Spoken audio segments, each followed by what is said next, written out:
Live from Pittsburgh, it's Rona, reviewing the Metropolitan Opera's production of Die Valkyrie. I already recorded a review of this, but YouTube wouldn't let me post it because it was longer than 10 minutes. So in this YouTube clip, you will just hear me review the production, and in the second part, I'll talk about the singers. I had already seen the, in quotes, machine in action, sort of, because I saw Das Rheingold in Pittsburgh through a live feed from the Met. I was very impressed with these 24 planks that move and make all the scenery. For those of you who do not know what I'm talking about, the entire 4 operas have one major set, 24 planks that can lie on the stage like this, and they can also form like an arc where people can walk on top of them, or people can be underneath them, or it can form a staircase or a ramp or whatever. And it also can, the 24 planks can also be like this. And also the 24 planks can fold down so that you only see half, and then you can see some of them rise. And then also the planks can be like this. So they can do a lot of different things. It's a fabulous set. When I saw the movie, when I saw the production of Das Rheingold in a movie house, it didn't have the same impact as when I saw it live. And that is really a huge difference. Those of you who saw Die Valkyrie at a movie theater in your hometown did not really have the full experience of seeing it live. I don't know whether you personally liked it or didn't, but I can tell you this. No matter what you thought of it, if you liked it, you would have loved it more. And if you didn't like it, you didn't really see it, because it's just unbelievable live. It's the most fantastic production I have ever seen. Yes, I'm going to just go on the record and say that. Before that, the most fantastic production I had ever seen was when the Met moved to Lincoln Center, and in their inaugural year, they put on Die Frau ohne Schatten, and they had a fountain that came up live. Well, operas couldn't do that before. And they also had the stage that moved from level to level, and that was all fabulous.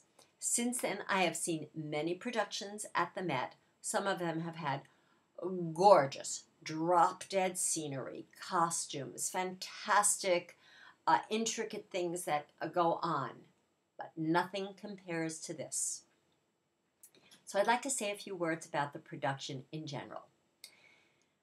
First of all, we all know it cost a lot of money to put this opera on.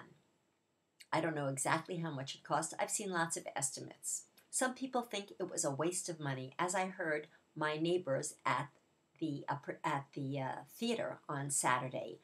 They kept talking about what a waste of money. How could the Met do this? We could have put on 5 operas instead of this. Oh, forget all that. This was worth every penny. Where else are you going to see something like this? It was just wonderful. And then, of course, I also heard from my seatmates that they didn't like it as much as the Schenk production, the former production. The Schenk production, which I have seen on video, is very, very beautiful. This is not the Schenk production. This is a modern technological wonder. So I'd like to address a little bit what the Met put out to entice you to see this opera and what really happened. First of all, they put out 3 clips on YouTube. And this opera is all about, this particular production is all about the production. And the clips that they put out did not show anything about how great the production was. Why did they do that? There were so many visual effects that are burned in my mind that were fabulous. I would like to talk about them to you right now. Most of them were not mentioned in any of the reviews I saw.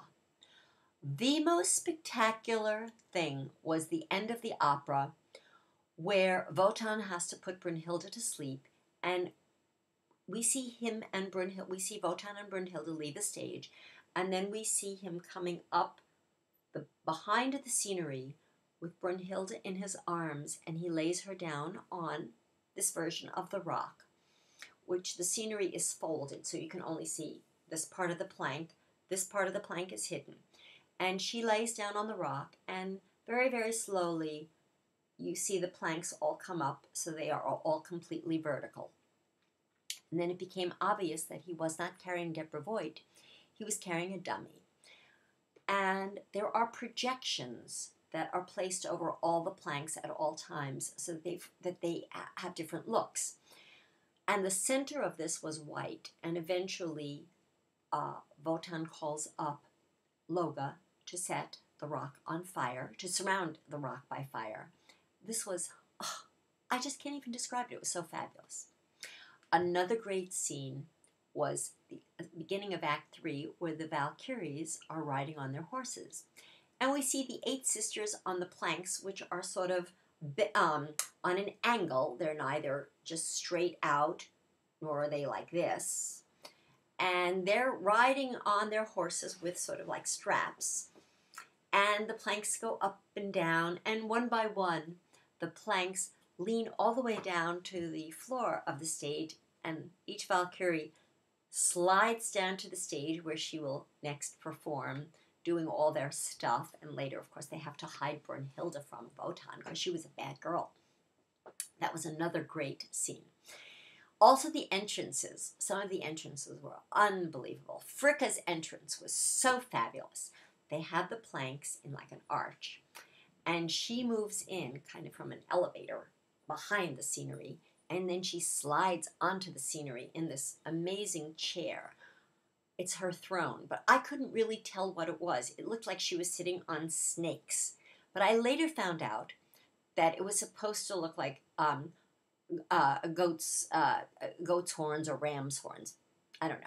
But whatever it was fabulous. And Wotan and Brunhilde each also have a chance to enter the stage from behind the scenery on this elevated thing and then magically appear on the stage. Also, the beginning of the opera, when all the trees come out, all the planks are vertical like this, there are projections on them which made them look rounded. I don't know how they did that. It was magic.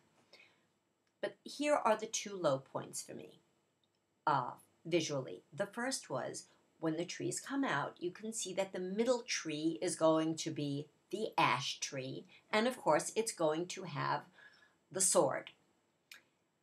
And when Hunding arrives and he takes his coat off, I can't remember whether he did it or Sieglinde did it. They put the coat on the tree. I mean, they put the coat on the sword as if it was a coat hook. I don't know. That sort of was silly. And then the very most disappointing thing was, I love the second half of Act 1 when it's just Siegmund and Sieglinde singing. And then, as all of you know who know the opera, there was the point where they sing about that the night has turned into springtime. And I'm always waiting for magic, and it always happens. It didn't this time for me. It wasn't special enough. But overall, the production was just fantastic. I think Peter Gelb is a man of great vision. I think it was a bold stroke to do a production like this. I think the board of the Met Opera should be complimented publicly for having the courage to assign so much money to one production. And so now that I'm finished with the production, we will go on to the second part where I'll talk about the singers. See you in just a second.